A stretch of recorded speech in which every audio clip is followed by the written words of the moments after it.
Hello everyone, today I will be providing a sort of overview on my first experience at a reenactment in Grand Rapids, Ohio. So most of us arrived a day early before the event just to help set up the tent and everything and make sure everybody had their gear and their weapons ready for the battles and the weapons demonstrations for the following day.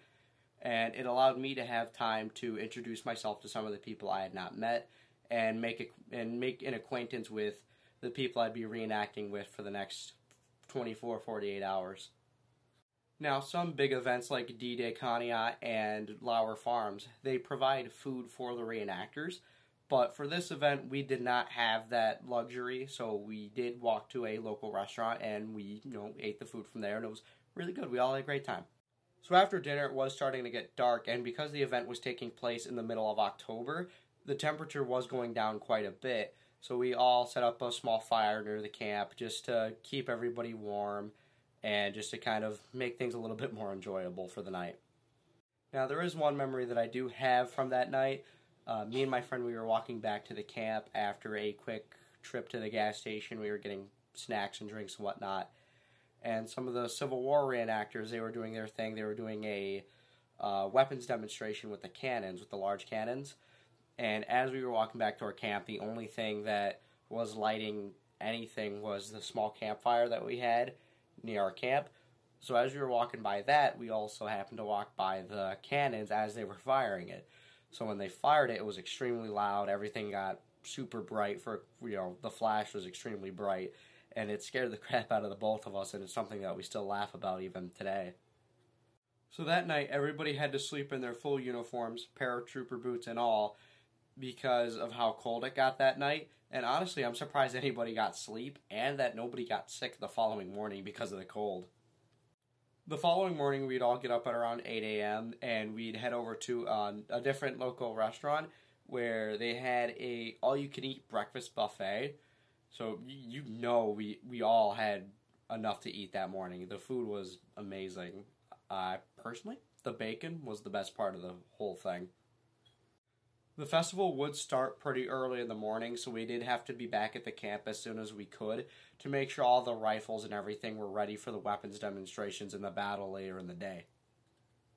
So the weapons demonstrations consisted of the Germans and us presenting our firearms, whether it be the Kar 98K or the MP40, and the Germans, they'd present it and then they'd fire off a couple example shots so people know what they sound like and how they work. And then we would do the same thing with whether it be with the M1 Garand or the 1903, present it, talk about it, and then do a couple example shots, and then we'd move on to the battle soon after. Also, a quick note, each of the weapons demonstrations took place in between all three battles, so we always had something to do even before and after battles. We still had the weapons demonstrations to do. So for the three battles, I will provide a very general and somewhat vague description of what happened during the battles. If you do wish to actually watch the battle, I will provide a link in the description for my buddy Dan, his YouTube channel. For the battle, he had a camera in his helmet, and he usually does that. He has like a camera in his helmet, and he'll record the battles such as Lauer Farms or D-Day or the Applebutter Festival or the training event and whatnot, just so people can kind of see from our perspective what we see at these reenactments. So I do highly recommend watching it if you do want to get a better description or a better representation of what we do rather than just going based off of my very general and vague description of the battles. So the first battle would consist of the Rangers assaulting a German position, and because the battlefield itself was small, we had to make do with whatever cover was available. The night before, we did make some barricades with whatever pieces of wood we found out in the woods nearby, so we just make like small barricades as cover and whatnot. But other than that, the only other cover we had were bushes and blades of grass. There wasn't exactly much to work with for the first battle, or any of the battles actually, but we would end up taking the German position and winning the battle. So the second battle would be exactly the same as the first, except it would be the Germans assaulting a ranger position, us. And again, the same thing would happen. Not too much cover, but still really good time. The Germans would overrun our position. I would end up running out of ammo, so I just took a shot to the head and died. I don't know if I have to clarify that for TikTok or anything, but just to be sure. And then the third and final battle would play out exactly like the first one. It would be us, the Rangers, assaulting German position again, and we would capture the position. Probably the most memorable part about that third battle is one of the almost dead Germans was lying on the ground. He was asking for water. You know, he was just about to bleed out and die.